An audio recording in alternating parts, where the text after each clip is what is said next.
আচ্ছা, কেউ একজন নামাজ পড়ে না কেন? আমি তোমার সম্পর্কে বলছি না, আমার প্রিয় ছেলে বা প্রিয় মেয়ে। শুধু প্রশ্নটি নিয়ে চিন্তা করো যে মানুষ কেন নামাজ পড়ে না। এর অনেকগুলো উত্তর থাকতে পারে, আর এই প্রশ্নের উত্তর আল্লাহর কাছেও আছে। উত্তরটা খুবই ভয়ঙ্কর। এই উত্তরটি আমি খুতবার শুরুতে পড়েছি।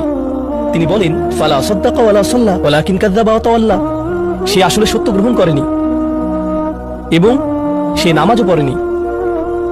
তিনি কাফির সম্পর্কে বলছিলেন। তিনি দুইটা জিনিস বলেছেন, এই লোকটি সত্য গ্রহণ করেনি এবং নামাজও পড়েনি। কথাটা ভাবনার উদ্রেক করে। যদি বলা হয় সে সত্য গ্রহণ করেনি, আমার আশা হলো তিনি বলবেন লা সাদ্দাকা ওয়ালা আমানা, কিন্তু তিনি বলছেন লা সাল্লা। এর মানে হলো আল্লাহর সত্য গ্রহণ করার ব্যাপারে তোমার অন্তরে কিছু একটা মিসিং আছে। না না না, বাচ্চাটা বলে আমি আল্লাহকে বিশ্বাস করি, আমি মুসলিম। হ্যাঁ, তুমি এখানে মুসলিম, তোমার মাথায়। কিন্তু এই সত্য তো শুধু তোমার মাথার জন্য না, এই সত্য তোমার অন্তরের জন্য। তুমি এখন অনুভব করছো না যে ব্যাপারটা কেমন সিরিয়াস। তুমি এখন